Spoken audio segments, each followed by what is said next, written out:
One more day. One more sleep. One more sleep. And we have baseball. Dog's going nuts outside. Sorry. He's happy for baseball, man. He's also excited that there's one more day until baseball. There's not a whole lot to talk about Blue Jays wise today. It's just minor detail Bunch stories. of little small things here and there. Maybe we extend this into a lot because it's what we do. Yeah. But as of right now, there's not much. Yeah. So I remember the episode we somehow turned a 2-day turnaround into a 45-minute episode. Yeah. Like we've done it before. Yeah, so we'll find a way. Don't you worry. Where do we want to start with all this? Well, first off, welcome back to the Flight Deck Podcast, the number one baseball podcast in all of your hearts. Oh, our merch is live. That's what I wanted to start with. Yeah, I've got all the designs up there now. Everything's good. You can now pay by any means necessary. Before it was set up for only PayPal and it was stupid. We have Canada shipping, we have US shipping. If you need other places to be shipped to, let me know. I will adjust that. I think my dog's getting his ass beat outside. Sorry, I'm getting a little distracted here. The link will be in the description below.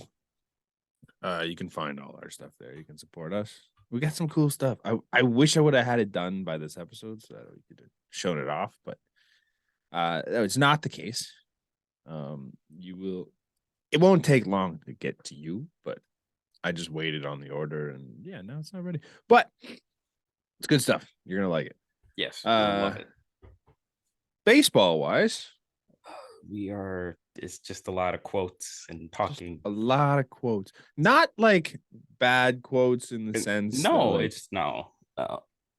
We don't have to worry about anybody talking about how this last year was the trailer, this year's the movie. The most ridiculous one we've gotten was Kevin Gosman saying the sky's the limit, but that's fucking generic, so it's fine. Yeah, and it's true. But I guess truth doesn't really matter to the people that get worked up about those quotes anyways. No. What is this first thing you have on the list? I haven't read it. Because my boy Jose Barrios.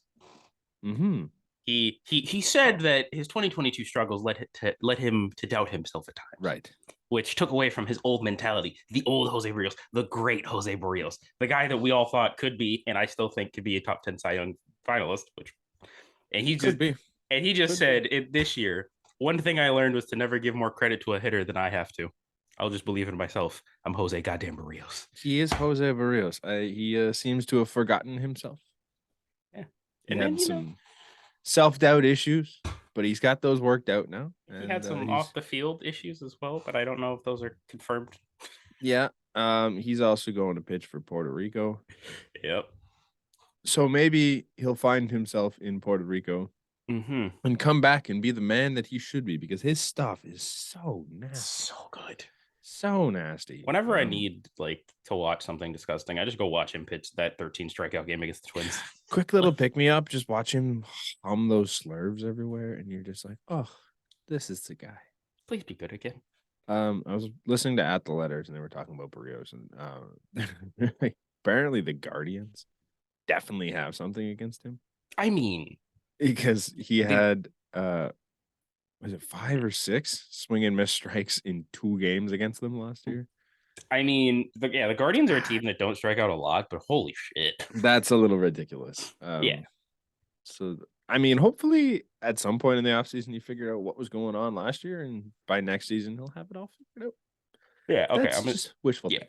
I'm just gonna skip ahead just one thing, because you're talking about Puerto Rico and the WBC. There is a player on the Blue Jays that could potentially miss the WBC, and that is one Alejandro Kirk, because it never have kids.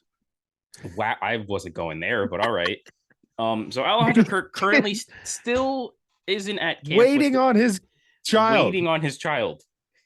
Baby Kids Kirk, ruin your life. Baby Kirk, get out of the world wants you now, please.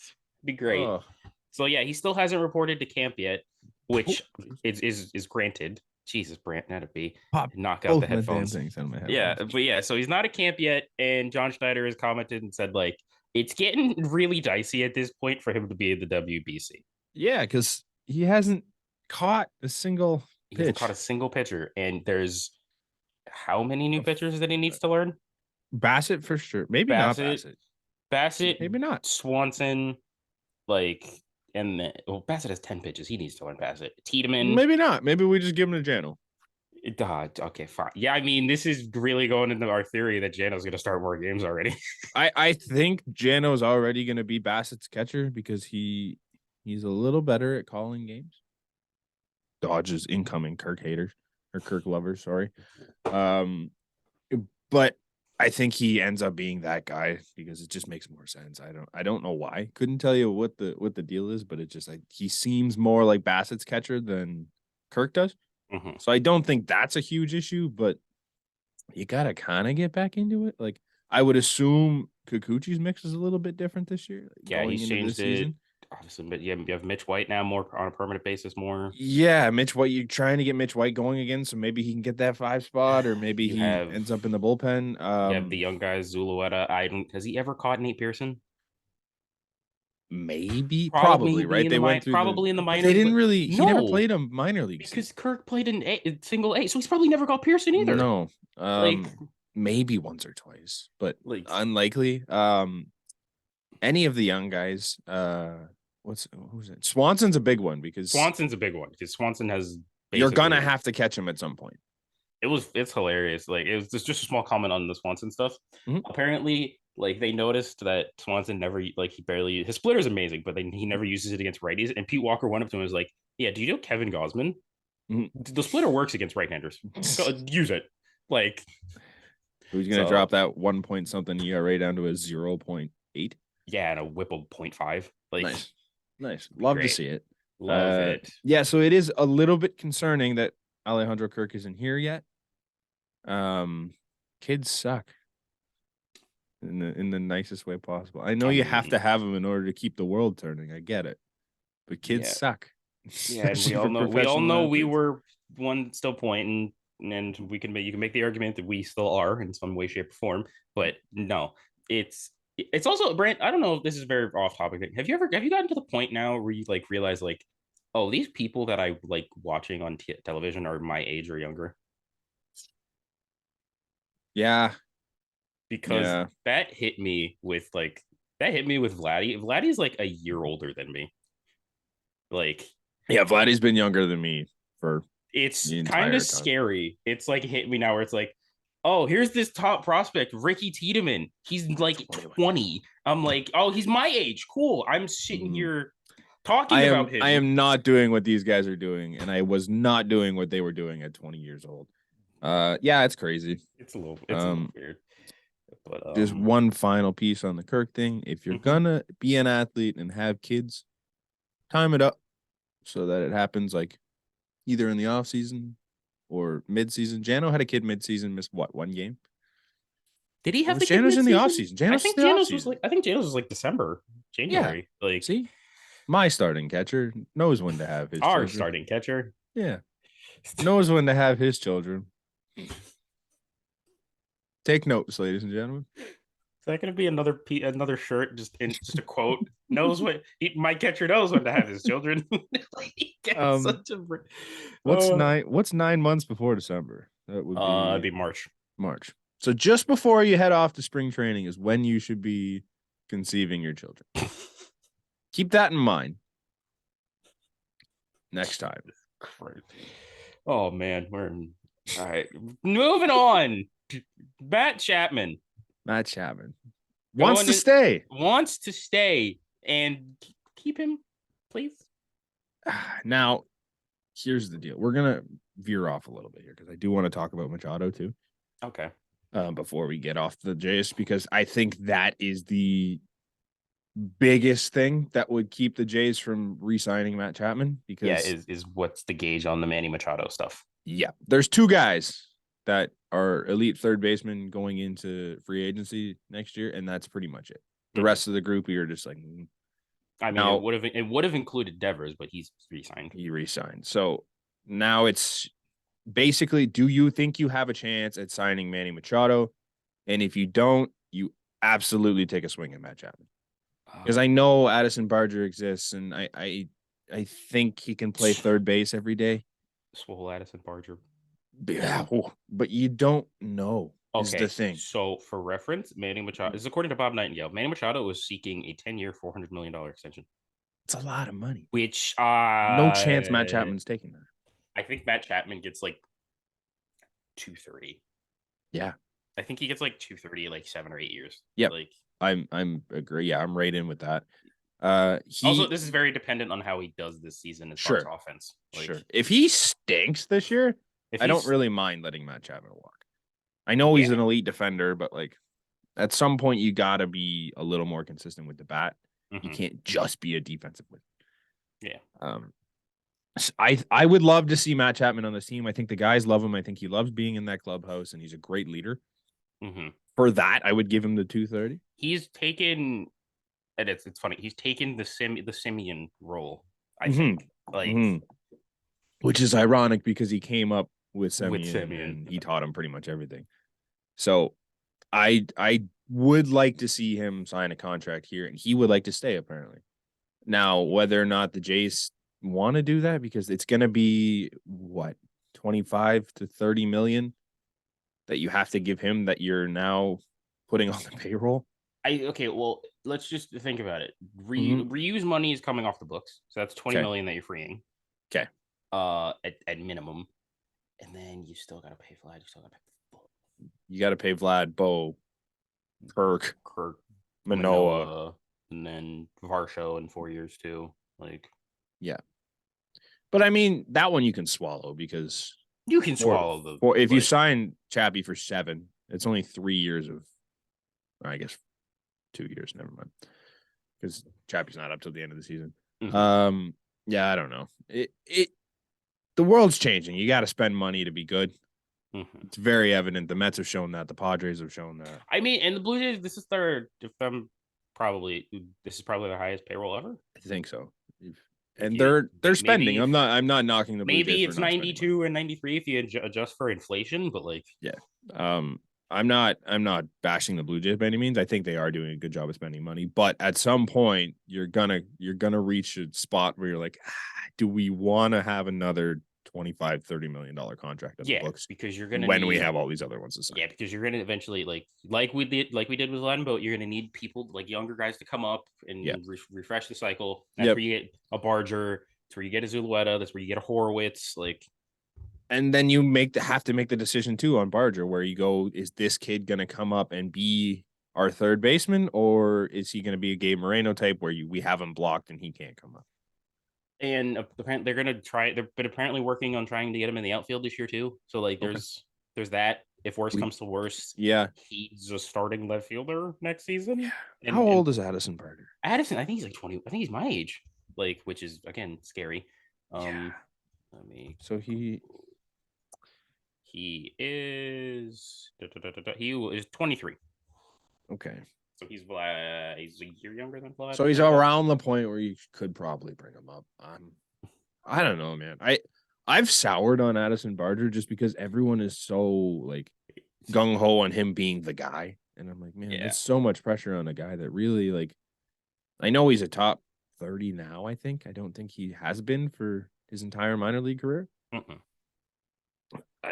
Maybe it works. Don't get me wrong, but I'm just like the pressure for this kid to succeed seems so high already, and it's ridiculous, dude. It feels like more pressure than Gabe had, even. Yeah, honestly, it is a weird spot for Addison Barger, and like I hope he succeeds. Don't get me wrong. I want him to be something special, but I've just kind of hearing his name so much, and all these people that think he should be currently starting at second base or third base. That's ridiculous. Or Matt Chapman apparent. I don't like that. It's ridiculous. And it's kind of making me sour on Addison Barger a bit. But hey, if he works out, he works out. Yeah, and you know who's going to be disappointed. A prospect we have not soured on. If anything, it is hyped and jumped to realness. Ricky Tiedemann. The hype train is fucking amazingly flying. Real. It just blew through 3 stops and still going. Because there is a video posted by Ben Wagner of the next 10 years of Blue Jays baseball. It is a bullpen session. One side is Alek Manoah, the other side is Ricky Tiedemann. just double barrel action, and literally like everybody's just standing there watching it. I'm just like, shed a thug tear. Like, just wake up to that video playing on my television screen. Just like, yeah, it's beautiful. Yes.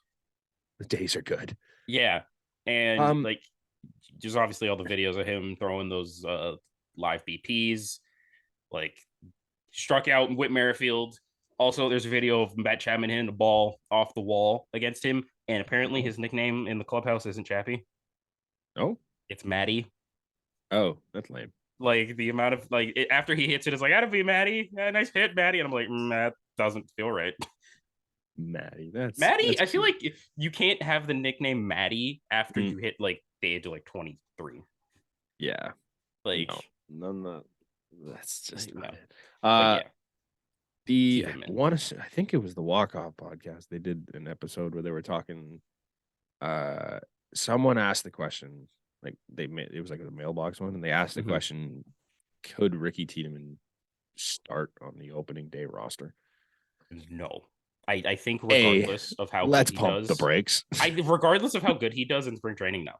Yeah, let's pump the brakes. It's an Alek Manoah situation, I think, again. There's a strong chance you don't see Ricky Tiedemann this year.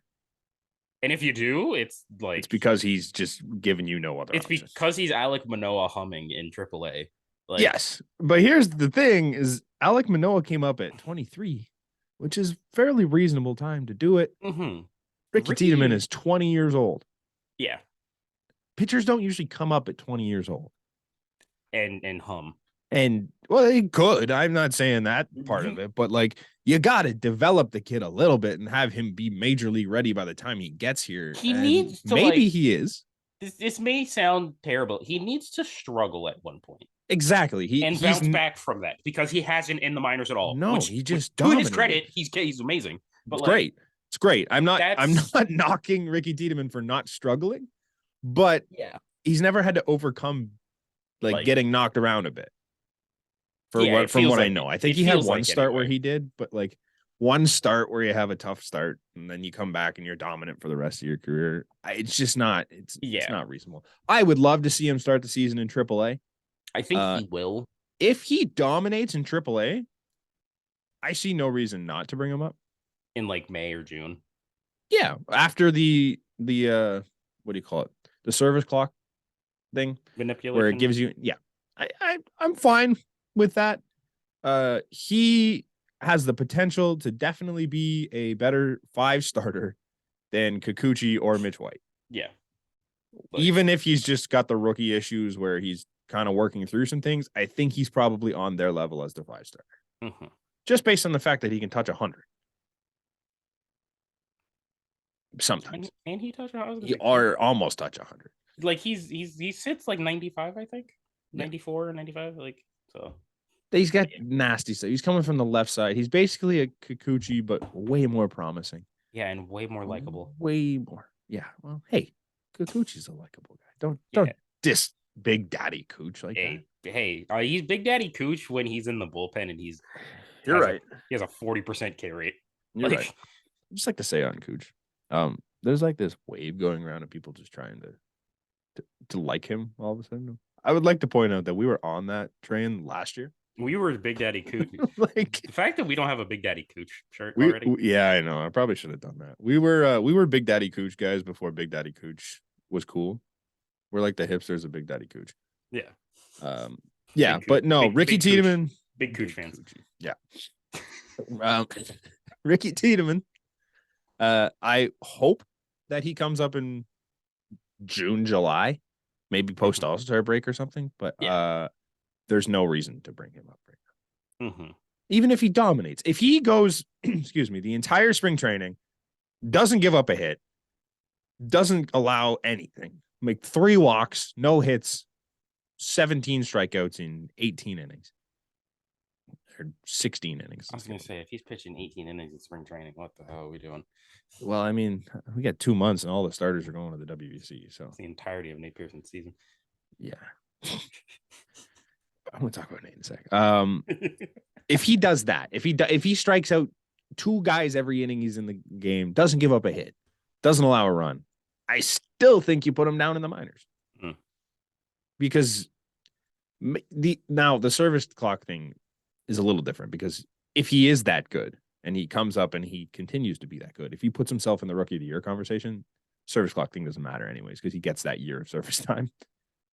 So that kind of sucks. But I just think you take your chances of having Ricky Tiedemann for another year until the midseason point where if he's genuinely going to help this ball club win a World Series, then you bring him up. That's just my thought. If he's got like a 0.89 ERA in AAA with like a 0.72 whip, he's coming up. Yeah. There's no reason to keep him down. He's got, if he can do that in AAA, he can be a helping or a piece that'll help this team win a World Series. Yeah. He's like your deadline acquisition, essentially. I mean, we have 8 deadline acquisitions technically coming. Yeah, there's so like we have Chad Green, Ryu potentially, which I mean, I know you wanted to talk about Nate Pearson, but can we talk about Hyunjin Ryu for a second? Sure. I don't think he should pitch this season. No, because even before he got injured and had all the he wasn't great. He wasn't great. Maybe he had the issues though. Yeah. We don't know when he had the issues. He showed some flashes. Last 16 starts before going on Tommy John's like a 5.7. I think he was clearly not healthy. He was like worse it was than just something. He was worse than Jose Barrios, man. Yeah, I know. But who knows? Maybe his calves are huge, so maybe he's worked out a ton and he's got something different. Yeah, it is very weird in spring training where we just look at people's bodies and be like, all right, he's way better now. Look at this guy. Look at Addison Barger. He's a man mountain. In fact, he looks like he took the same workout regimen as Chris Hemsworth for Thor. Like The Rock, bro. He's shaped like a little triangle. Cheat days looking like. Yeah, Jesus. Yeah, but that is all we have to talk about with them. It's just like, oh, look at this guy. He's in way better shape. He's in way better shape. This could be his year. Bo is ripped. And then, but we had picture day. We could also mention real quick. Picture day was cool. Picture day was awful for some. For some it was terrible. Like there's a couple weird things that I saw, and like they put out the video. It's very weird. Chad Green and Teoscar Hernandez's number. It's very weird. Is he wearing that? He's Teoscar Hernandez isn't even in Teoscar Hernandez's number. He's wearing 35. Teoscar's wearing his old number from Houston. Oh, was he 35 in Houston? Yeah, he wore 35 in Houston. So interesting. He's back to his old ways. Brandon Belt walking up to everybody and introducing himself and saying, "Hi, I'm Brandon Belt" is hilarious to me. Like the video that came out, he's like, yeah, nice to meet you. How you doing? Hi, I'm Brandon Belt. Nice to meet you. And it was to Kevin. I'm like, you would know who you are. Like, don't do this, Brandon. You're very nice, but don't do this. It's got to be a weird situation going to a new team as any major leaguer, because like obviously everybody in the room knows who you are, but like they don't know who you are. You've never met, and you're just kind of like, do I introduce myself? Or like I remember, I think it was Gronk was telling a story on the New Heights podcast talking about Tom Brady, and it was so weird when I first met him. He walks up, and he goes, "Hi, I'm Tom." He goes, "Yeah, I know who the fuck you are. You're Tom Brady." Like I know, but he goes, he does that with everyone. It's just like it's kind of funny because you're still humans. You still kind of want to introduce yourself, people, but like everybody knows who you are. You're Tom Brady. It's one of those. Obviously, Brandon Belt's not Tom Brady. You're Brandon Belt. You're like two-time World Series winner, respected major leaguer. Yeah. Like, yeah, it's kind of fun. I would love to be in that situation, just seeing people act like that. But I want to get to the point where I go like, "Hi, I'm Connor." It's like, "Oh, no, I know you are." I know. I know. You're the guy on the flight deck. One of the best podcasts in the world. That's what we're going for. That's what we're going for. Manifesting. Folks. What was it? Nate Pearson. Nate P. I see so many signs of Nate Pearson being successful, and I'm super excited. And it's almost like being a Leaf fan, where you get really excited. So things are really good? Are you calling Nate Pearson Ryan O'Reilly? No, I'm calling him the Leafs in general because Ryan O'Reilly just helped me feel good again, which is terrible. I know, but like he's the Leafs because you go into this thinking, damn, this could be the year. He looks great. Everything's going well. All the he's healthy. Place. Yeah, he's through all the weird injuries and stuff. He doesn't have mono. Awesome. He looks fluid. He's throwing the ball well. zipping. Everything out of camp sounds great. Pete Walker's talking him up. John Schneider's talking him up. Everybody seems to love what Nate Pearson's doing. And that is the best time for me to get hurt. Because it's exactly what you do with the Leafs. The Leafs go in, they're fourth in the NHL. They brought in some pieces at the deadline. They look great. They're firing all those cylinders. They're playing the Montreal Canadiens. The Canadiens are like, what, 16th in the NHL? Not even 20 something in the NHL. It would be like 18th in the NHL if they did the full thing. And you think it's all good. And we're like, this is the one. This is the year we go into the second round. And you go up 3-1 and you blow it. And yeah. Sorry, Leaf fans, for that. Because I mean, Brant, do we even need to call them the Leafs? Because we saw what happened 2 months ago or 3 months ago. What? Oh, yeah, but that just happened once. That's a one-time thing. It's fine. But it's the same feeling. And I really hope I'm wrong. And I really hope Nate Pearson has it was just a really tough start to his career. And now 26-year-old Nate Pearson has it. He's passed the pressure. I think Pete Walker was made a good point in saying that he's past the whole rookie vibe thing coming up where all the pressure's on him to be this next guy. That pressure has now been passed over to Zulueta and Tiedemann. Yeah, and I think he said about him, he said he's past that, so it's a little easier for him to come in here and just be him, do his job. And he said he's doing that, which is great. Yeah. So maybe with the pressure off, find a bullpen spot. Don't push yourself to be a starter. I would love to see Nate Pearson healthy and humming. I mean, mid-season. For your hot takes, I just realized for a hot takes, do we have like a bet? Whoever like gets the most hot takes? No, we just okay. Pride. Pride is a big thing. Much like our drafts, pride. Yeah.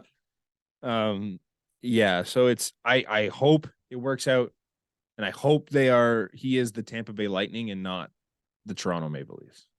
Is essentially my whole rant on Nate Pearson, because that kid, he deserves to be good. I mean, he's too good to not be. I mean, in Tampa Bay's case, they lost last night to Buffalo on an Ilya Lyubushkin overtime breakaway goal.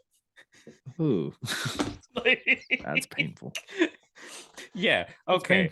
Yeah. Love you, Ilya Lyubushkin. Back to baseball. What do we have next? I don't know. Now, manager John Schneider, our guy. Brand, did you know that he saved a life? I heard. So maybe the karma from this. Tell the story first. According to Hazel May, John Schneider was out at lunch with his wife when a woman at another table was choking and couldn't breathe. Schneider rushed to her aid, performed the Heimlich maneuver, and saved her. Another day in the life of your Toronto Blue Jays manager, John Schneider. Not a big deal. Sat back down, ate his lunch. Right. John Schneider. Or dinner, whatever it was. It was lunch. John Schneider seems like a big Denny's guy for some reason. Like, he seems like a big Denny's guy. Because he looks like the most Southern American you could possibly look like. He looks like he has a golden card at IHOP. Like, he loves the gold. He's a big Golden Corral guy. he's a jacket member of Golden Corral. He does look like the type of guy to just frequent all the diner, not diners. Yeah. Hopefully the karmic retributions from John Schneider's big life-saving moment goes towards the Blue Jays, and maybe they make a run, because John Schneider is an angel saving lives. I don't know. I mean, are we counting? I mean, he might have just got rid of all the karmic good he did by saving a life by announcing that the home run jacket might be gone. Yeah, what the hell? What the John? I get it. Did you see this? For John. Yeah, I got this for a reason. Sick. It looks great. Yeah. Shout out Brant's girl. Now it's gone. Yeah. I'm gonna miss it. I loved it. I love how now everybody cool. Everybody was revisionist historying with thing. It's like, yeah, it worked more in 2021, and it's just like, when they first one of the tweets said that they might have they'll have a new celebration in 29-23. 29-23. Oh, yeah. It was like 20. Was it 2099 or some shit? 29-23 is what he put, and I'm like, whoa, that's a ways away. I'm like, I hope we have a new celebration by then.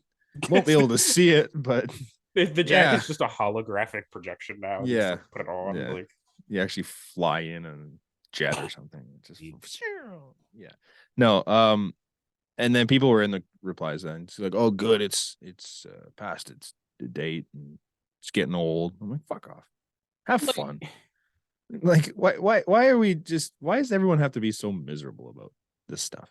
Like yeah, people are mad about like the home run chain, like for the Padres, the golf cart thing with the Red Sox. Like the people like that are just like happy with baseball not having people watch it.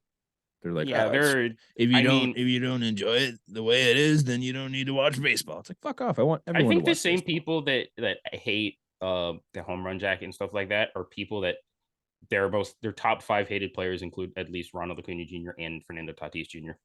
Mm-hmm. Like, gotta be. You just don't like fun. They're like Aaron Judge guys. They're just like, this guy plays the game right. Vanilla. I love the way he plays. Not act like you've done it before. He's vanilla, but he's not vanilla vibes. No, he's got no vibes. No. Big teeth. Big man. Big teeth. They're still gonna do a home run celebration. Mm-hmm. It's just I'm gonna miss the jacket. It was cool looking. Yeah. They'll probably come up with something cooler. I trust that this team it's a vest. Some creativity in it. They're gonna wear a vest. They cut the sleeves off. They just cut the sleeves off. It's different. It's literally the same jacket, but they just ripped the sleeve. They didn't even cut it. They just ripped the sleeves off. It's all like it's like half like you'd be like this. Basically, it's like up to here on this one side. Didn't come off fully, and then just a big hole. One's a 3/4, the other one's like a no sleeve. I feel like I'd like that more. That'd be way more fun. It's like the pirate vibe. We're going back to this pirate thing. Yeah. Yo ho, yo ho. Off shimmy the sleeves go. Shimmy I-O. Oh, wow, I hate you. Okay, and our last bit of Blue Jays news is some new blood in the staff section of the team. So apparently Victor Martinez, yes, that Victor Martinez, Hall of Famer, potentially upcoming of Hall of Fame ballot. He's now a special assistant to baseball operations to share his hitting wisdom with the team, aka that guy could hit, man. AKA we didn't want to bring back Bo's dad because of problems, and we're just gonna get a guy who can hit as good as him. Yeah, like so. And more then likable Dante, and a lot more likable. And it's also been there. Victor Martinez is there. Paul Quantrill, dad of Cal Quantrill, Canada boy, is back as a special assistant, and also Pat Henkin and our boy Double E Edwin Encarnacion will be joining the Blue Jays camp next month to explore larger roles with the club. So the Pat Henkin one is weird to me. Yeah, a little bit. Because he had a spot as the bullpen coach, and he quit. I don't think they fired him. I'm pretty sure he quit. So did he run out of money and went, I need a job? I was gonna say, I think we did lose our bullpen coach, or did we get a Bushman left? I think Bushman left. Bushman left because he wanted to be closer to his family or something. Which is fair. Lame. Wow. Put the team above everyone, man. You're a bullpen coach. Brant is not for people. No, it's good for him. I mean, his wife was ready to divorce him because he gave back the Aaron Judge ball. So I would go and mend that too if I was him. No, I like Matt Bushman. I wish him the best, but so maybe have we hired a bullpen coach? I'm not up to date on. Feel like I'm just gonna say yes until I'm proven good, otherwise. Good assumption, I guess. But I do find it weird that Pat Henkin's just like, I think I'm done with this coaching thing, and now we're what 3, 4, 5 years down the road, and he's just like, I missed this coaching thing. Strange choice. Double E coming back is super cool. Yeah, I don't know what he would do. Yeah, we're just getting a lot of first basemen. Don Mattingly, Victor Martinez. I mean, Victor Martinez was a catcher for a little bit, so it was a catcher for a majority of his time.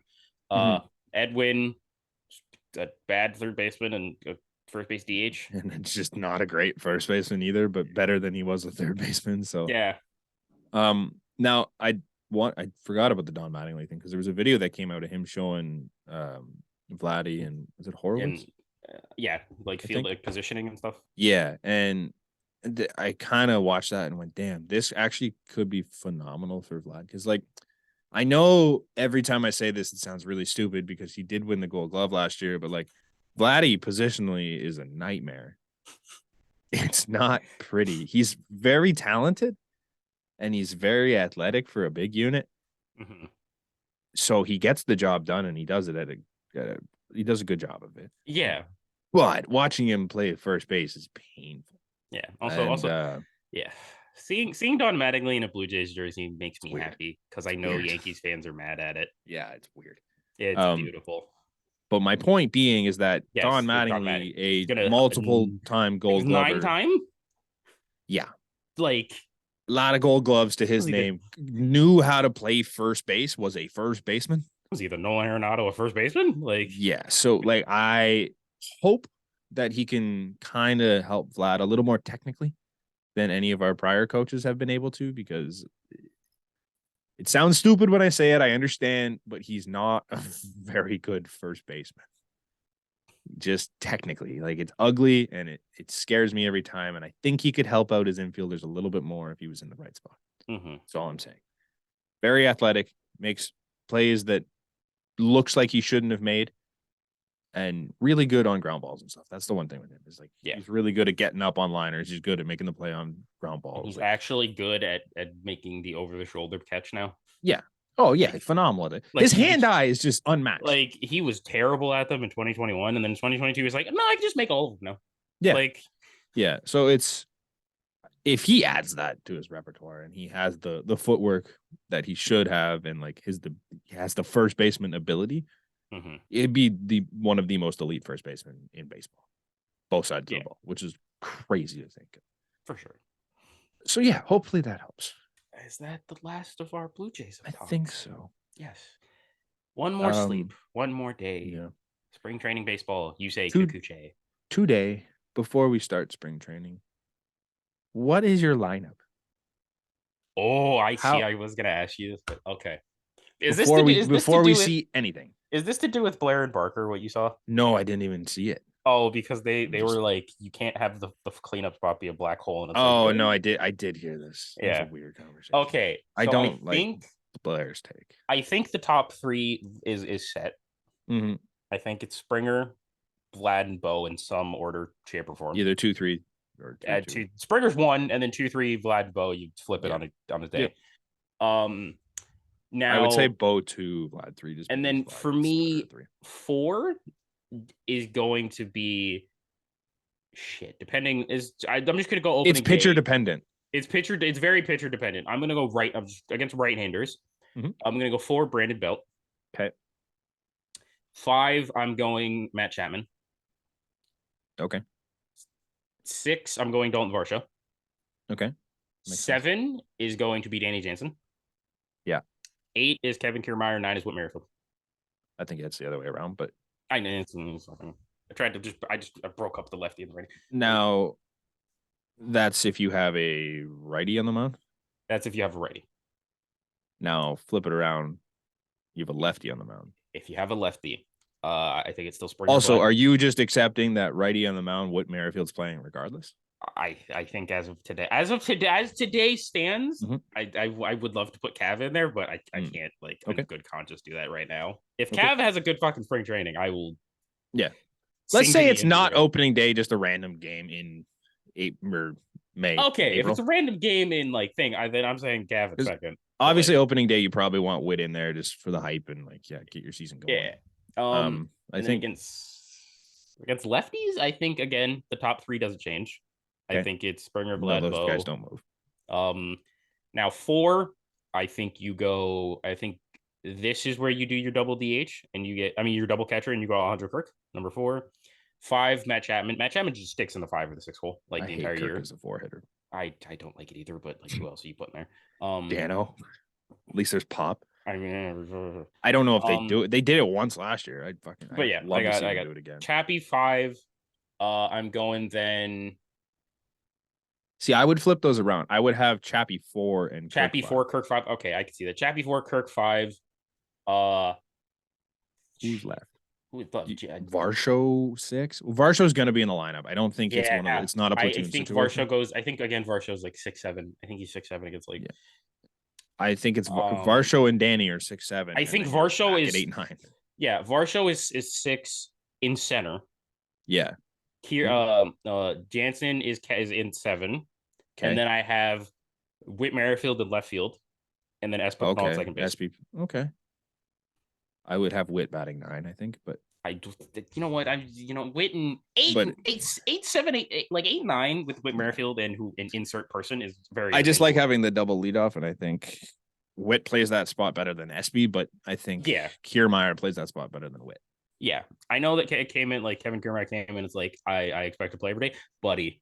I don't think you're going to. You're really not going to, especially if. However, Whit Merrifield as our 4th outfielder is kind of yikes. It's not a yikes. It's a little yikes. It's not a yikes because we still have Espinal and Biggio. Yeah. Oh, that doesn't diminish the second base position by any means, but it's a little worrisome. And I don't know. I think Whit's a good outfielder too, so it's not even that bad. All right. But we could be a lot worse, man. You're right. It could be. It could be Raimel Tapia or Bradley Zimmer or Brad. Hey, now. Hey, with a bat. Hey. There's games where we had to watch Bradley Zimmer start, sir. He had the lowest average of all time in a Blue Jays season or hitter, I think. An MLB season. With an MLB season with enough with a minimum of a certain amount of at bats. Yeah, but we watched that. If he would have been in center field, for the 8-1 game. Stop it. I will stick to that one. But instead, we chose Jose Barrios. Never pitched anything. It's great. Yeah, they picked Barrios and Stripling. And Stripling. Yeah. Okay. So, still hurts, Connor. Still hurts. It never. The sting won't go away until I see us play the Mariners and beat them again. It'll go away just a little bit. Yeah. Hey, speaking of the Mariners. Yeah, speaking of the Mariners, get fucked, Teoscar Hernandez. We had a great start with your Mariners tenure. Teoscar Hernandez lost his arbitration case. Naturally. Everybody lost their arbitration case. There's only 2 people that won it. Arb sucks. Every day that goes by makes me so much more happy that we don't have to deal with arbitration for Bo. Yes. Yes. Got that. The fact that people are not on that side blow my mind. Kyle Tucker came out and was kind of just disappointed. Mm-hmm. Corbin Burns just had a referendum essentially against the Brewers. He's like, yeah, they basically blamed me for not making the playoffs. That was bad. It's let's alienate one of the best pitchers in baseball over $750,000. The only one that didn't get worked up was Max Fried. Yeah, he's it's whatever. He's just the Braves have something over everyone there, so it's just it's it's the Braves, man. You just kind of go in interviews and go, I love the Braves organization. I'm excited to be here. Mm-hmm. I will play for free if I could. Yeah, but it came out from a player that had to go through arbitration. Ryan Thompson. He is a middle reliever. He's a middle reliever for the Tampa Bay Rays. And he came out with a giant Twitter thread basically explaining the process that he had. And it's great. It was crazy. The main thing that I took away is he said, quote, "The Rays did an excellent job discrediting holds and leverage while targeting me on blown saves, lack of left-handed hitter usage, and a Fangraphs metric called meltdowns." First, and then he points, someone pointed this out. Tampa, you determine when he gets used against lefties. Right? Yeah. You determine that. That's not his choice. And he also points out blown saves is not a stat indicative of a middle reliever's poor performance. A blown save can happen with no earned runs in the 7th inning or an extra innings from the ghost runner scoring. Mm-hmm. My career batting average is .214 against lefties. My lack of usage against left-handed hitters, which is as high as he fucking throws his teammate under the bus. Jalen Beeks, who is a left-handed pitcher, by the way, isn't from a lack of quality, but via team projections and meltdowns. Not an official MLB stat. What is a meltdown? I don't know. It's when David Ortiz takes a bat to the phone in the dugout. That's a meltdown. But I don't think that's what the stat would consider a meltdown. Yeah, and that was over $225,000. It's the Rays. It's the Rays. That's the equivalent of $8 to $9 million. Like, I would also like to see him put out a thread on gay rights. See what he has to say about that. Oh shit! Was he one? He wait, was before we was. damn him. No, he was. He 100% was. I would also like to see that thread from Ryan Thompson. I don't remember his first name. Yeah. Shit guy. Deserved to get torched in arbitration. Also, I would have brought that up in arbitration. Like, you know what, buddy? You helped drag our name through the mud with this bullshit you pulled. Here's less money just because of that. Yeah, it was. God fucking I wouldn't lie to you. Ryan, fuck you. Never mind. I don't really feel all that bad for Ryan Thompson. Obviously, the thread is more important than the person that put out the thread. And it sucks for all the rest of the guys that have to go through that, which is why I was ecstatic that Bo didn't have to do that. Like I've said it many times, it ruins relationships between the front office and the player. This little squabble where you're off by $2 million for a couple weeks and then you figure it out, that's fine. That's not hurting the relationship. Yeah. You're going through, it's like, well, they wanted to pay me anyways, and we got to where we wanted to be. I didn't have to hear everything that they feel about my performance in an arbitration case, and I don't. Like, you may know how they feel about you, but you don't really know how they feel about you, which is phenomenal. That's the best possible thing that could have happened. I don't give a shit that it bought out his arbitration years. This is go ahead. Complete off topic. This is a Blue Jays related thing. I've been seeing this whole thing on Twitter this morning. I need to say this now. I'm gonna lose my mind. Okay. In 2023, in the year 2023, Dalton goddamn Varsho is better than Giancarlo Stanton. I'm sick of this shit. Like, I'm sick of it. Yeah. Because there's one or two people that are just like, they're like, the fact that Varsho was ahead of Stanton on the MLB top 100 and blah, blah, blah, blah. It's like, yeah, Stanton doesn't play. Oh my God. Do you have the top 100 on the list?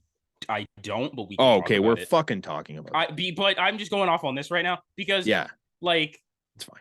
Because Dalton Dalton Varsho, like that someone put out, the idea is better, and then Stan's hurt, doesn't play the field, and came off arguably his worst season of his career. Yeah, but he's hot.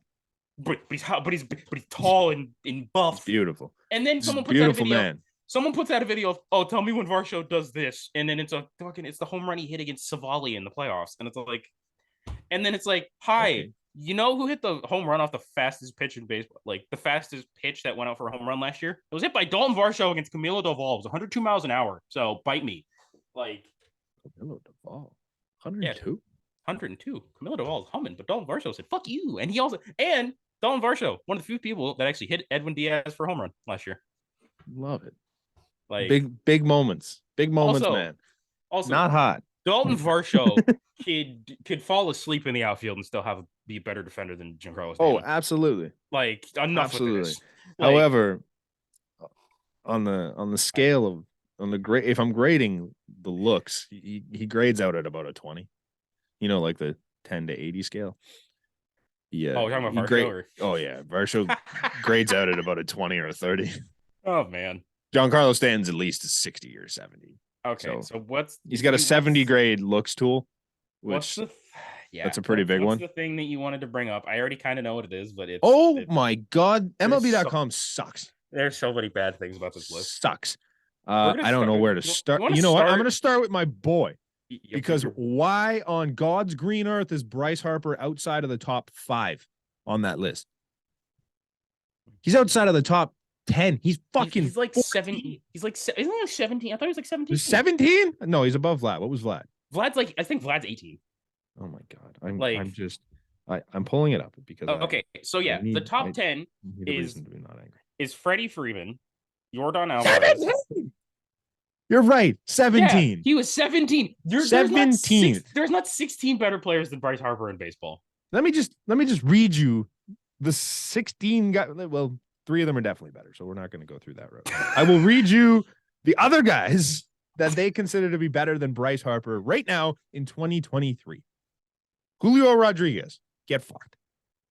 Max Scherzer, ancient ass mother. Justin Verlander, the geriatric team themselves. I mean, Verlander was unanimous Cy Young last year, so it's kind of like. He's 100 years old. Okay, I don't care. He was unanimous Cy Young. He had like a 2-2. Bryce Harper was the MVP in the last year that he was fully healthy. He probably had a chance at it last year if he didn't get hurt.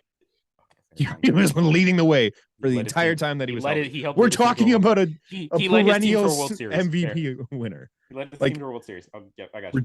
Ridiculous. I got you. Yes, he did that without a UCL, which is still ridiculous. Like, okay, the geriatric team, not better than Bryce Harper. Sandy Alcantara, great pitcher, not better than Bryce Harper. Juan Soto, I like him, fine. He should also be in the top 10. It's nuts that he is where he is. I mean, not better than Bryce Harper. I mean, if you're looking at the top 10, I'm not mad at it, but like, I'm not mad that he's outside the top 10. I am, but Trey Turner, not better than Bryce. I love Trey. Trey is my dog. I think they're like, I think if anything, that's like the thing you put them together. Sure, and they should both be way higher than you could like interchange them. And then now this is just where it gets the top comical. 10. I'll read the top 10. Freddie Freeman, not better than Bryce Harper. Yordan Alvarez, not better than Bryce Harper. Jose Ramirez, not better than Bryce Harper. Paul Goldschmidt, not better than Bryce Harper. I mean, Paul Goldschmidt dearly had not better than Bryce Harper. Okay, fine. Nolan Arenado, better defensively than Bryce Harper. Manny Machado. Now we're close. Mookie Betts, not better than Bryce Harper. Mike Trout, definitely better than Bryce Harper. Aaron Judge. And Aaron fucking Judge at 2. This is the other one. And number one, I can't lie. I've been reading this off of a fucking image that has Bob, like someone like Photoshopped Bobby Dahlbeck as number 1. But Shohei Ohtani is the number 1 player in baseball, which I'm not mad at. I'm not arguing that. Trout at 2 or not? Mike Trout not at 2 is. Or 1. I understand that Mike Trout was the number 1 guy for 10 years. It got boring. You don't have to put him below Aaron Judge to be different. This is the first time since 2012 that he's not a top 2 player in baseball, according to MLB.com. It's just a Can we just point out? Till time here. I need to look. Played 120 games last year. Still hit 40 home runs. Yes. Michael Nelson Trout. Mm-hmm. Plus, I gotta defend him now. He's an Eagle. I gotta defend him, and I always will. He's an Eagles fan. He's a goddamn Eagles fan. Like, which just makes him way better than Aaron Judge. Because fuck the Giants. I don't know what his team. I don't know what Aaron Judge's team is. He might be a Niners fan. Even more fuck him. Like, but yeah. So 119 games. Judge played 157. Like, he only had. So he played what? 40. We'll just round it up. Say 40 less games. It was 38. Mm-hmm. But 40 less games. He had 53 less hits, same amount of doubles, the exact same amount of doubles in 40 less games. 12 less homers. The guy that broke the record, the fake record in the AL. No. Aaron Judge had 62. 62. Sorry, 22 less. Never mind. My math sucks. 22 less homers. The guy that broke the record had 22 more homers in 40 games.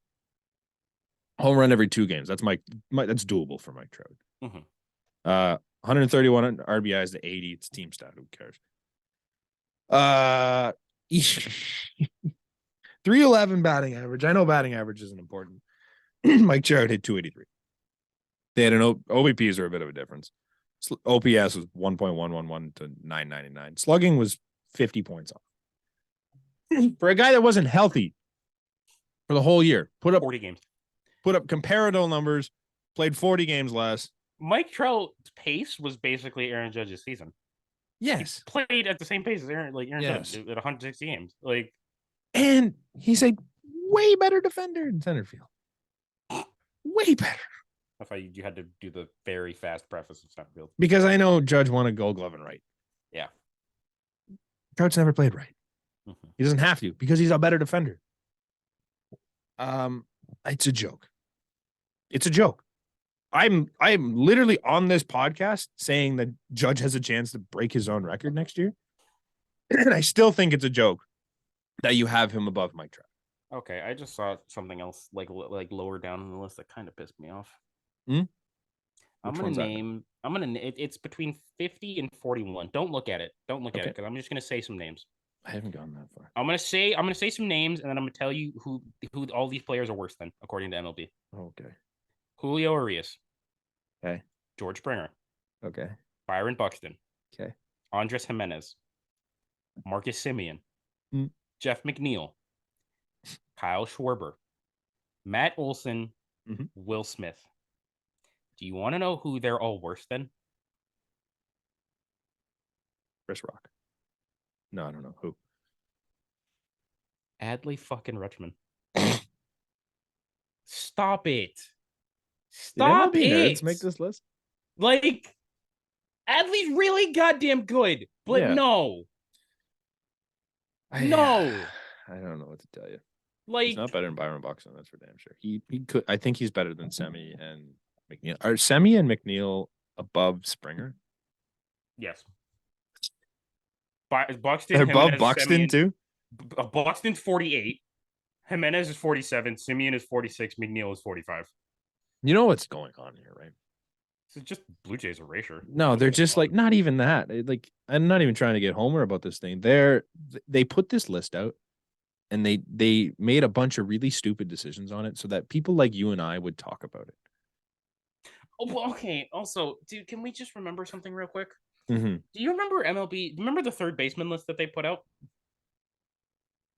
Maybe. Oh, Matt Chapman wasn't on it. Do you remember Nolan Arenado was at number 5? You want to explain to me how Nolan Arenado is the fifth best third baseman, but he's the 6th best player in baseball? Do you want to explain that to me? He's behind one third. He's behind one third baseman in that list.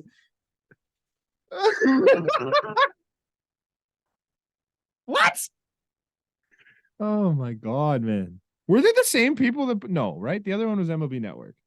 This one is who is this one? Is this MLB.com? I'm still calling them shit. I don't care. It's still it's the same people. You can't have 5 like fine MLBP like this is okay, networking.com. They're probably like overlap somewhere there. Yeah, I would assume. Like they're both MLB official shit. Like stop it. You're not calling Nolan Arenado as the 6th best player in baseball and the 5th best third baseman. I didn't know the best players in the league were third baseman only. Stop it. Enough of this bullshit. Get it together.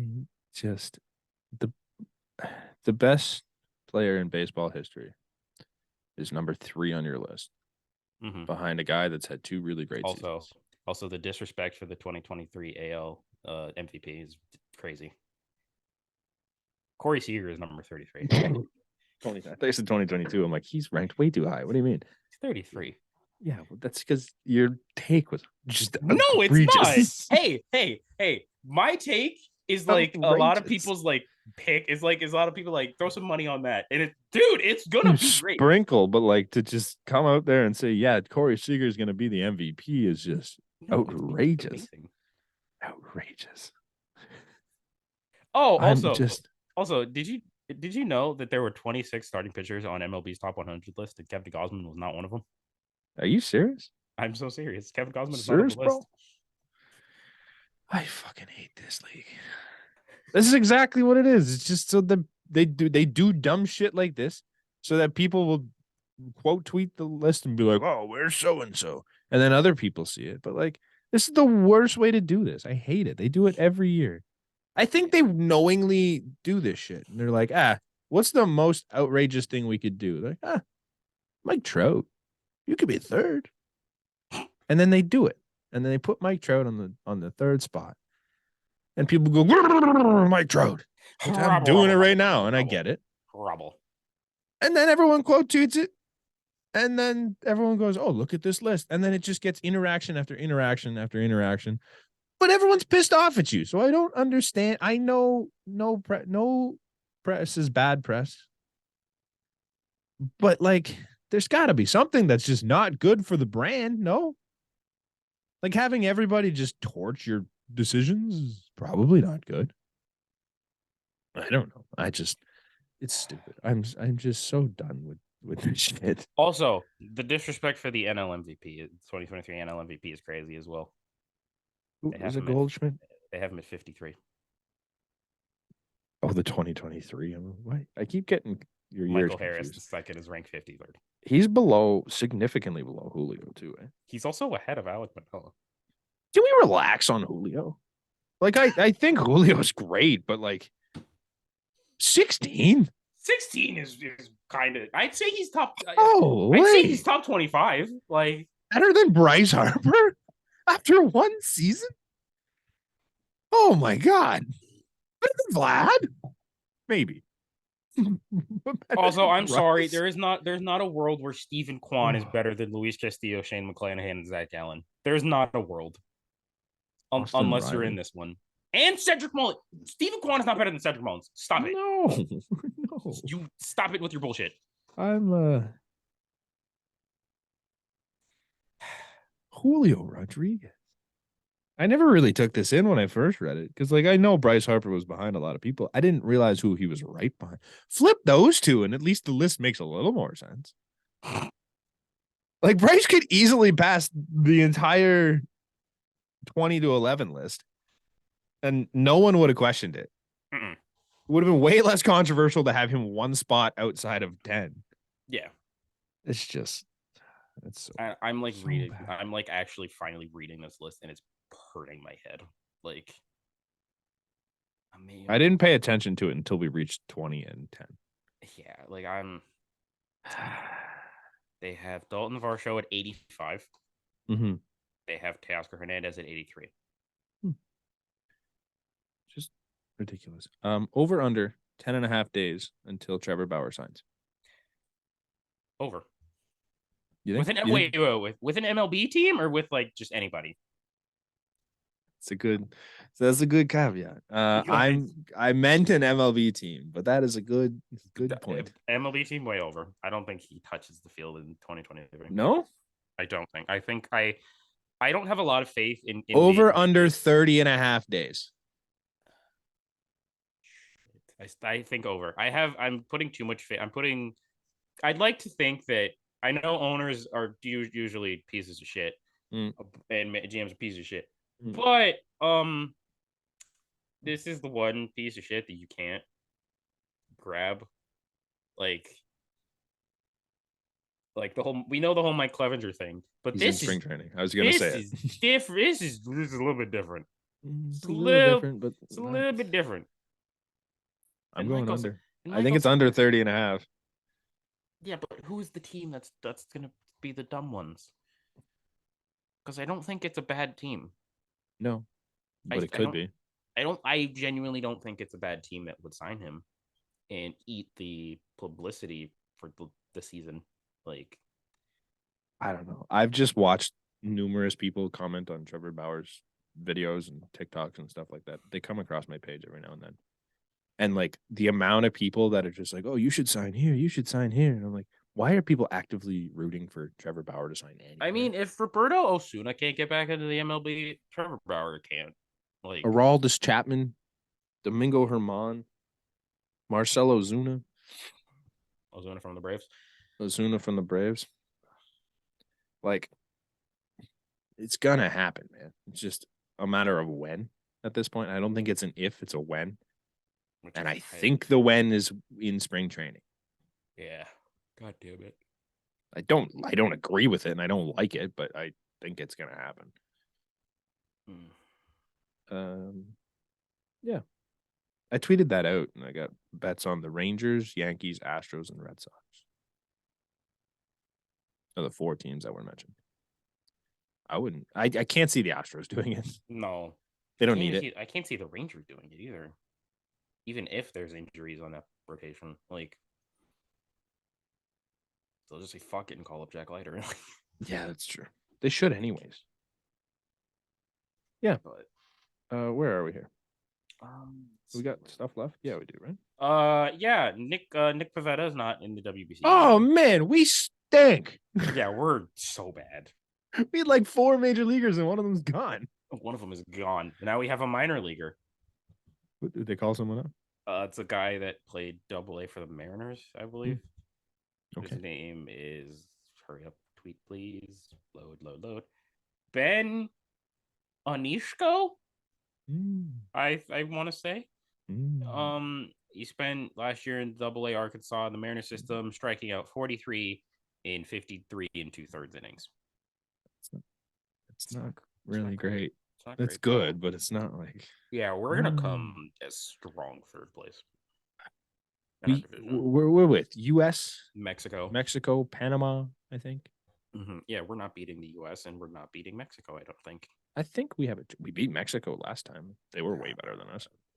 We literally beat Mexico. Like, wow. It was kind of fun. It was my favorite moment in WBC history. I just went way out of focus here. The fuck?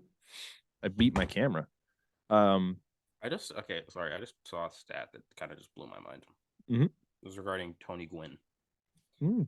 Tony Gwynn could have gone 0 for 1,199 at the end of his career and still retired a 300 hitter. Yeah, it's crazy. That's fucking nuts. All right. Crazy. That guy was Canada's going to suck ass.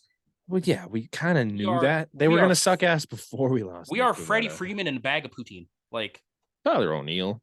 And a bag of poutine. Matt Brash. And a bag of poutine. Put some respect on Matt Brash. And a bag of poutine. Cal Quantrill and a bag of poutine. John Axford. And a former saves leader, I think. And an elbow bag of poutine. Like Adam Lowen. Also, we were talking about this. You don't believe the words you're saying. You don't believe what you're saying. I did my research on Adam Lowen because I was wondering why I thought of him as a former Blue Jay. He was drafted as a Blue Jays pitcher, and then he transitioned to the outfield. He never actually played for the Jays. No, so he's the reverse Anthony Ghost. Okay. He is. All right. That was the deal with Adam Lowen. I forgot why. I think he was in spring training, but yeah. So Adam Lowen. Bo Naylor. This is the breakout season for Bo Naylor. I've always heard that Bo is better than Josh. Growing up, like all I heard was that Bo is going to be better than his brother. Yeah, now I'm hearing it with the third brother too. Was it Miles, I believe? Okay. I'm hearing Miles. So they're just be better than Bo the gene pool in the Naylor family just like gets stronger as you go. Right. So maybe this is Bo's time to shine, and he proves to the world that he is the Canadian kid. Other than that, bag of poutine. Like, no Joey Votto. See, the problem is Joey Votto couldn't have played anywhere. Joey Votto got beat out on a team that is starting Adam Lowen. There's a DH. Yeah, I guess that's true. This is kind of why I wanted Vlad to be on Team Canada, because it would require him to play third base. Yeah.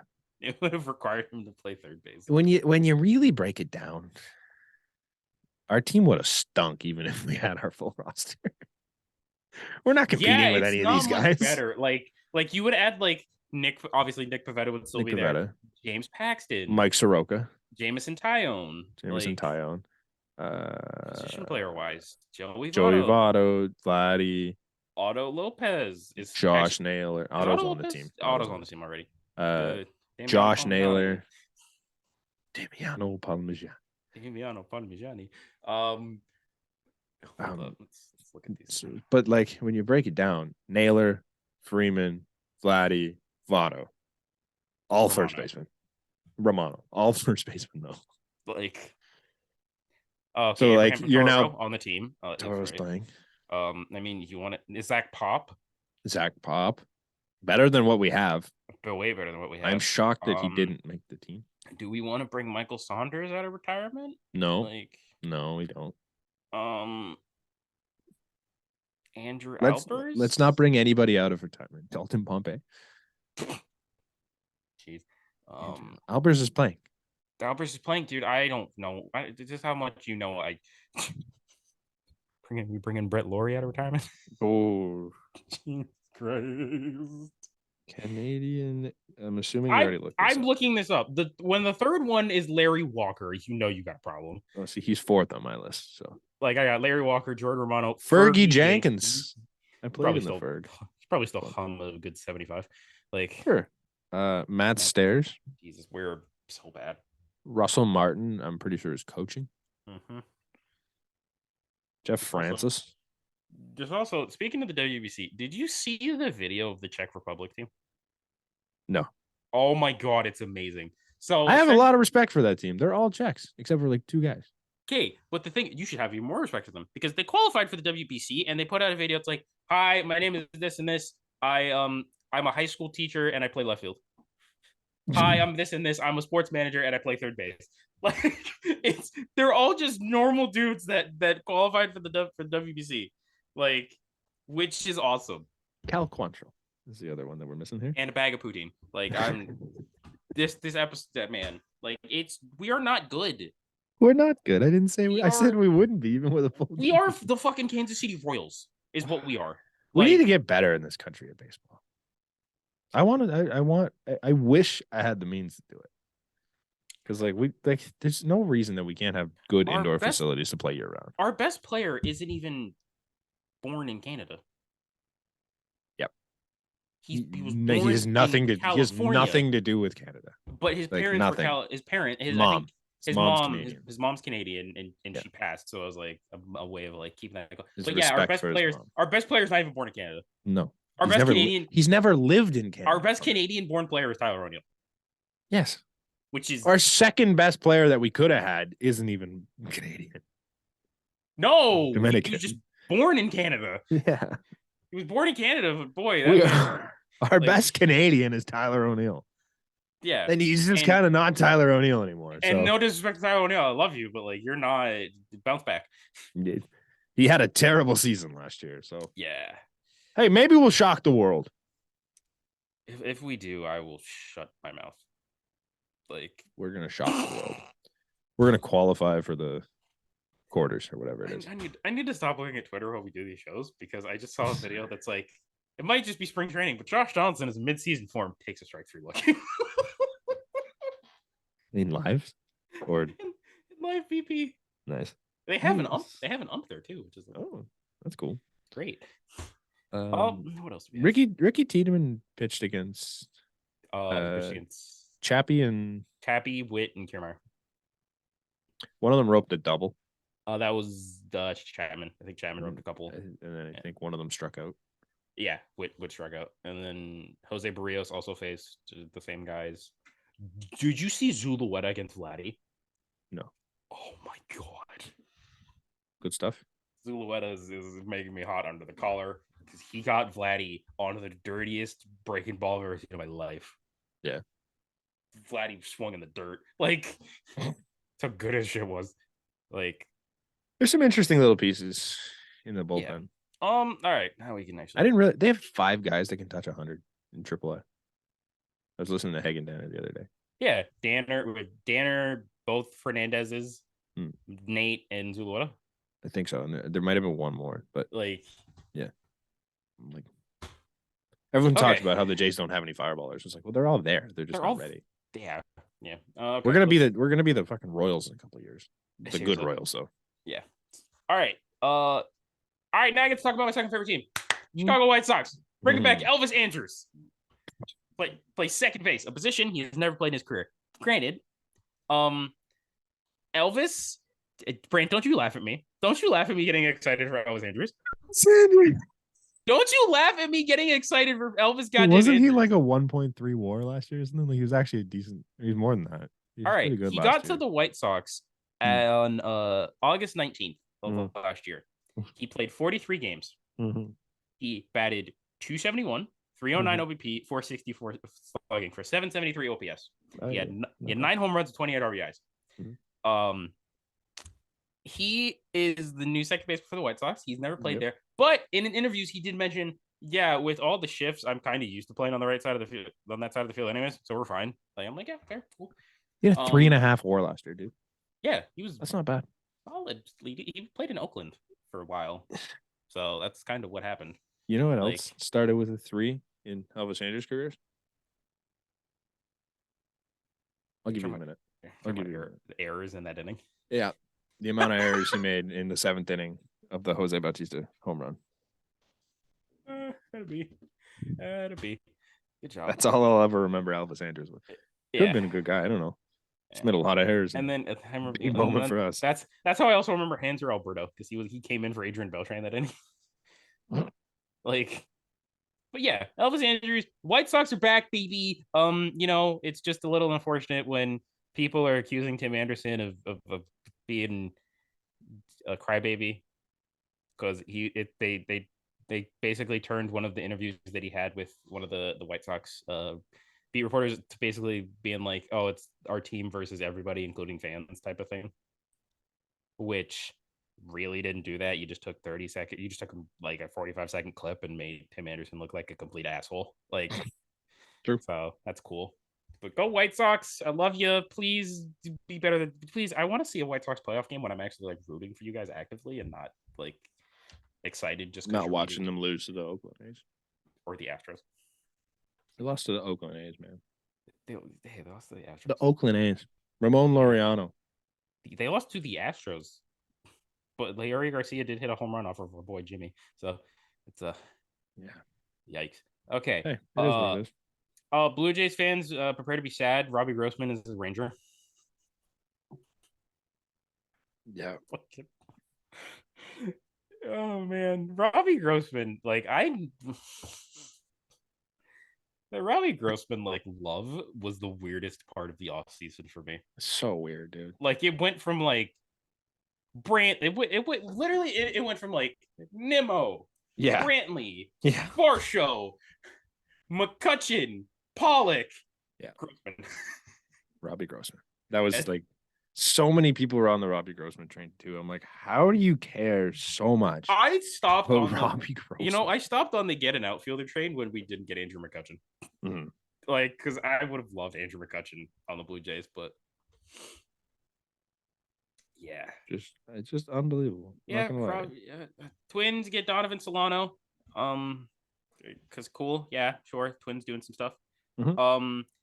Lance McCullers is not going to be ready to start the season again with the Astros, which sucks.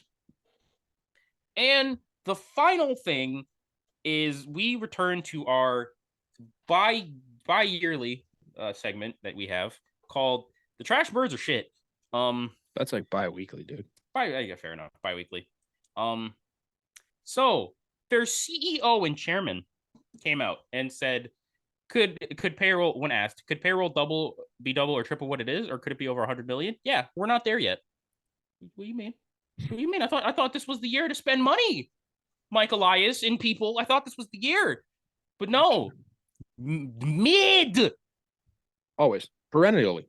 And they also brought up, we have a very young team that overachieved and overperformed because of the great work of our baseball folks. It's not my job to predict payroll. My job is to make sure that the community partnerships are sustained, and I think all of that comes after that. No. Your job is to put a good baseball team on Your job is to put a good baseball team on the field, which you clearly haven't done for the last 7 years. Ever. So wow, that's a great slap in the face to your team. Yep. Oh, you overachieved. Oh, you man, we don't believe it. Do it again. Do it again. That's why we brought you Kyle Gibson and Michael Givens for the 5th time. They stink. I'm so excited for that team to suck again.